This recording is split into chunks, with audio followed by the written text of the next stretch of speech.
Great. Well, greetings all. Hope you're enjoying the tail end of your Labor Day weekend. Welcome to the Manny Diaz weekly press conference. It's the home opener for the Canes this week. First of four straight at Hard Rock. Miami versus Appalachian State, 7 o'clock kick on ESPNU. As always, we'll start with an opening statement from Coach, and then we'll go into questions. Coach, take it away. Yeah, thank you, Carter. And again, hope everybody's enjoying their Labor Day. 48 hours since the Alabama game, just looking back, obviously disappointed in the result, disappointed in our performance. Not at all discouraged in our football team, though. When you unpack the game, first you have to give credit to Alabama. They're in the 6 years that I've been here, they're by far the best football team that we've played, the most complete football team that we've played in my time here. The pathway to defeat them was pretty simple. We were going to have to do a lot better job stopping the run than we did a year ago, which I thought we did a better job of. We're not where we need to be yet, but we showed the improvement that I was pleased about. And we were going to have to get off the field on third down, and in those situations, force the quarterback to make mistakes to help out our offense. Offensively, it was going to be about getting our tempo going, putting snaps on their defense, trying to wear them down. We studied all the games where they've been beaten in the past, and there was a pretty common theme to those games. But again, that's a theme that most people know about and have a hard time executing. And I thought the third downs in the first half allowed them to control the game and kept our offense off the field. Offensively, we made some self-inflicted mistakes that hurt us, some drive killers that kept us from possessing the ball. But we knew it was going to be hard early on against their front. But again, like I said, their quarterback extending plays, making plays, I thought was the difference in the game. We got them in a third down and 5 or more 14 times, which if you had told me that before the game, I'd have thought that had been a humongous advantage for us. We only won 4 of those 14. That to me is the story of the game. Defensively, like I mentioned, I do think our front improved from where we were. We still got a long ways to go, but I thought there were some encouraging signs. I saw a difference at linebacker with Flagg and Smith. I thought they showed up. I thought their speed and quickness showed up. In the back end, we have to improve our tackling. There were some critical missed tackles in the back end that helped create some explosive plays for them. But I was pleased of our effort. I thought our guys played hard from the beginning to the end of the game. Offensively, as I mentioned earlier, it was hard to get going. Once we did in the third quarter, we looked a little more like what we expected to look like. Obviously, we got down to the red zone 3 times and weren't able to come away with points down there, which was disappointing. I think once we got our offensive line stabilized, we were able to protect the quarterback a lot better. And I think the other encouraging thing was our wide receivers did make plays for Derek down the field. I thought we were much better at catching the football. We only had 1 drop on the day, and I thought we were dangerous on the outside lanes, which was a big point of emphasis for us in the offseason. And then from a special team standpoint, we got the better of the punting game between our punter and their punter, and it was great to see Andres make his first 2 field goals in that setting, and we'll be able to go on from there. Moving on to App State, it's a program we have a lot of respect for. And I think in the last 5 years, they've got the 5th highest winning percentage in college football, which means that they're used to winning. They expect to win, and they absolutely dominated East Carolina in their opener, and that was on Thursday, so they've had 2 more days to heal up from that game. Offensively, they're going to run the football, and they're going to run the outside zone. They do it really, really well. They've been in the top 10 in the country in rush offense almost every year. So it's going to be a great challenge for our run defense. And then obviously you got to be eye disciplined in the back end because they got every play action pass off of that. And then their defense, extraordinarily aggressive, based out of a 3 down front. They're going to be a blitz or movement on every play, very multiple with their coverages. They really, really got after East Carolina last week. And if you're not on the same page, can really present problems. So it's a really good football team. It'll be great to be in our stadium. Great to get in front of our fans. As I mentioned a couple of times, we probably have 40 or 50 players that really have not played at a true Miami home game, including Derek. So just to get those guys around our fans and Saturday night back at Hard Rock is something that we're all looking forward to and getting a big victory this weekend. So with that, I'll open up for questions. Great. Thanks, Coach. We'll start with Matt Shodell. Matt, go ahead. Hey, Manny. Well, I think you touched on every position, but I was hoping you could sort of hone in a little more on specifically the offensive line. I know you changed the lineup at one point, and any I haven't looked, I just sent out the notes, but any change maybe in the starting lineup? Any thoughts looking at film on maybe what worked, what didn't work there? Yeah, Justice, when Justice came in, we were a lot more stable in pass protection. I thought he acquitted himself very well against maybe the best defensive end in the country. We do have to remember who we were blocking. Again, if there's a better front forward, there may be a couple of teams that can match what they have. I don't think anybody can better what they have. And as I mentioned before the game, they've got twitchy defensive end type bodies. They've always been big and they bully up front, and now they can run around you. And obviously we had the strip sack on that play. So I do feel like we calmed down as the game went on. And when I say calm down, I mean we were able to calm down the pressure. I don't mean mentally we calmed down. We were able to calm the pressure down and give us a chance to execute some things down the field. Next, we'll go to Tim Reynolds from the AP. Tim, go ahead. Thanks, Carter.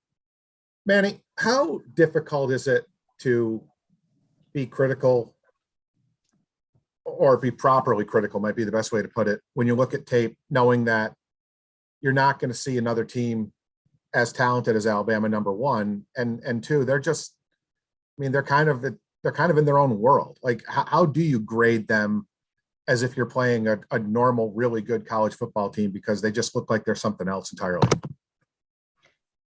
Right, but the way you grade is you grade every individual performance. You grade it through every individual play, and like I'll give you an example.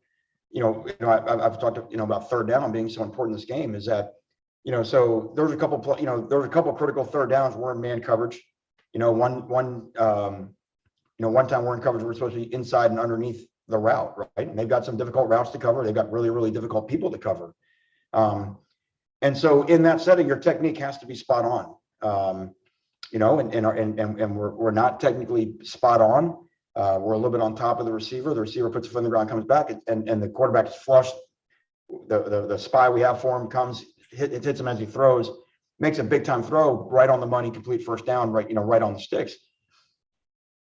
That 10 other weeks of the year, that pass may be incomplete because of the level of execution, but that doesn't change the urgency of our technique being sound. And there are enough plays during the course of the game that, on either side of the ball or in kicking game, is that when everybody was doing their job the way it was meant to be done, there was a lot of really, really positive results in those plays. Certainly not enough to influence the game.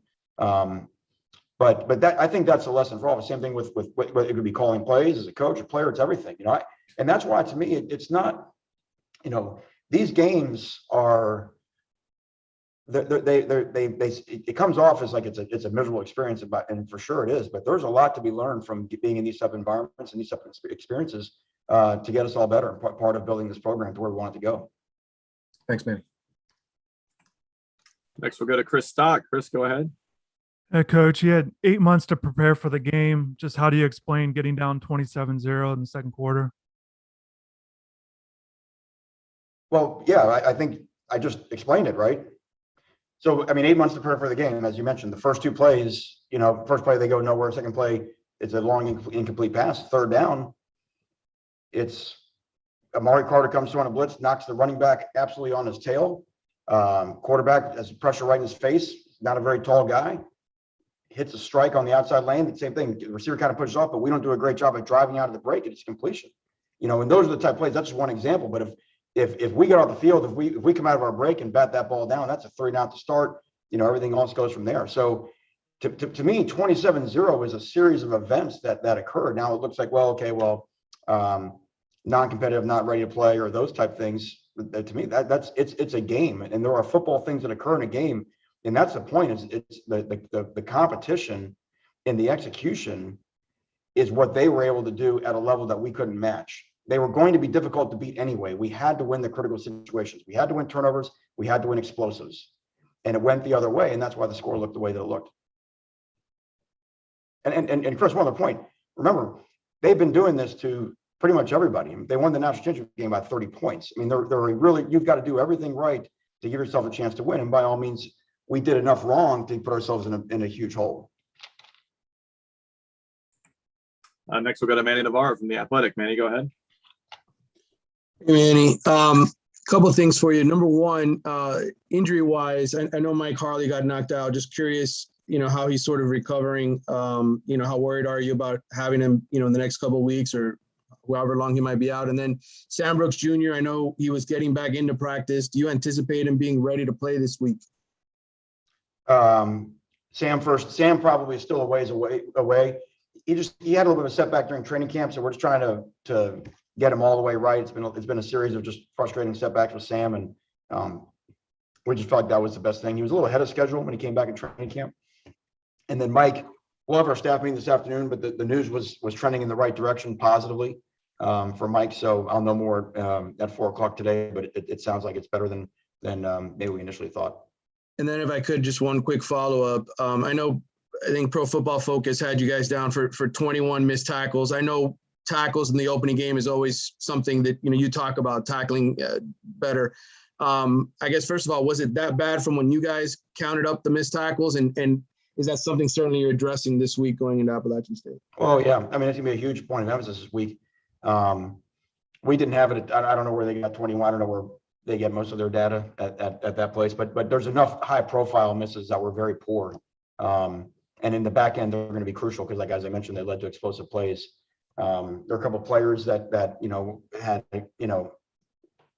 problems in particular, so again, we address that. That's part of addressing, who plays, the amount of snaps that go. We've got to be a better tackling unit than we were, especially in the secondary. I will say this, though. I mean, there were guys like, I thought Gervin Hall tackled fantastic.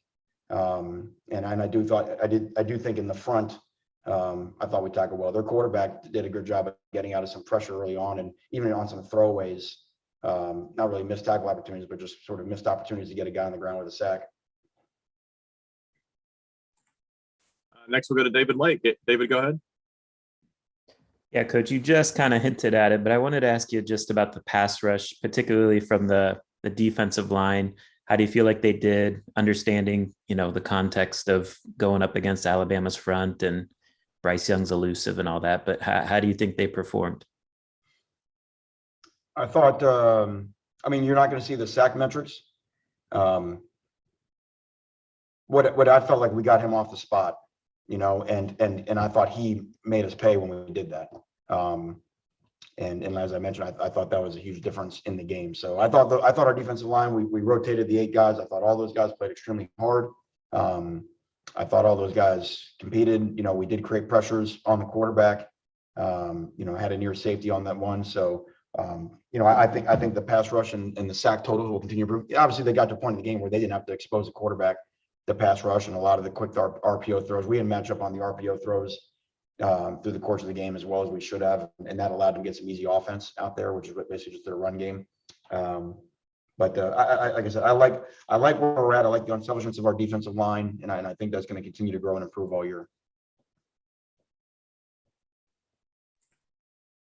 Next, we'll go to Susan Miller from the Herald. Susan, go ahead. Hey, Manny. Just some thoughts on Derek King, and especially with the big knee injury coming into the season. How is that doing right now? Soreness or what have you? And also, I wanted to ask about the Bubba Bolden play. How disappointing that was. And I had one other follow. Derek, I thought Derek was brave. And just seeing him pregame warmups, was emotional just to know everything he had gone through to put himself back in that situation. It was going to be a hard day for the quarterback. It always is. It's going to be a hard day for the next 11 quarterbacks that have to play against those guys. And I thought Derek stood in there. I thought he was tough. And again, I thought he made some really good throws as we got going on offense and we started to protect him better. His knee, how is he physically now? He's fine. He's sore, like what you would expect, but Derek's a warrior. Okay. And Bolden, the Bold. I was asking Bubba. Bolden play, and I was just wondering about Cam Kinchins and James Williams. What you thought of their play? Okay, yeah, Bubba, it was a disappointing play. Certainly, we don't want anyone to drop their eyes and hit with the top of their helmet, which is the way that it presented, and that's what the officials saw. He is lowering his target though, because the running back is also lowering his head, and he's lowering his target. And when an offensive player does that, there's very few things for a defensive player to hit. And as the natural instinct is to get lower, right? Because you have to tackle low, you got to tackle around the legs. When an offensive player is only 3 feet off the ground, there's not a lot to hit. And the human instinct is when I want to go lower to hit something, I've got to bend my knees, but even bending my knees is going to cause the top of my head to get exposed to the runner.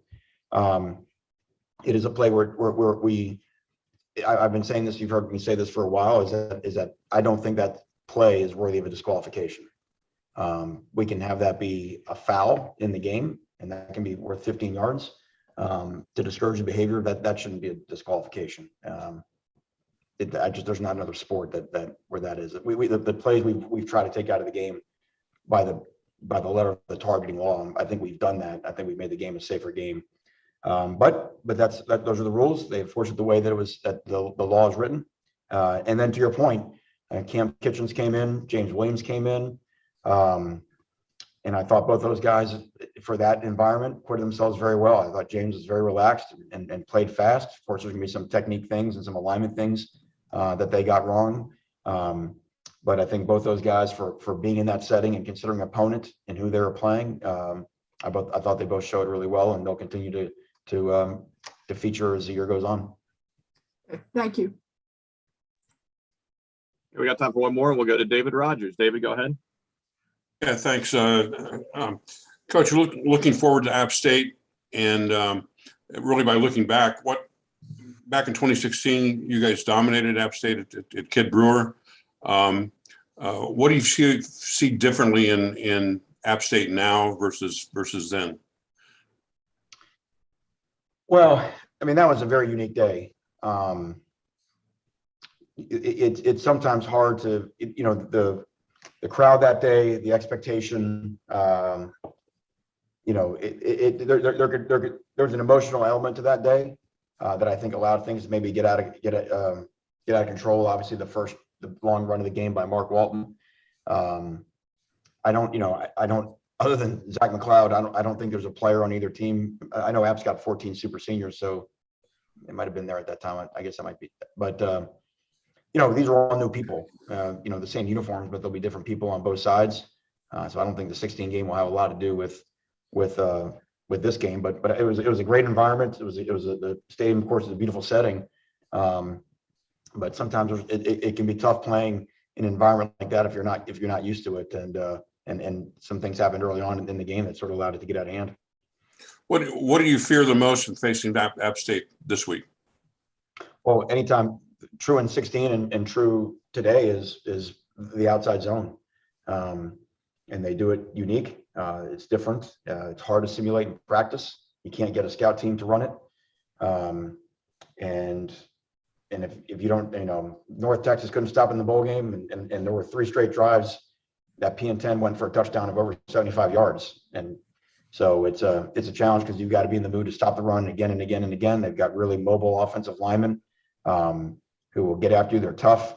And they got backs that have a great feel because they do it so often. They got a great feel for finding the crease.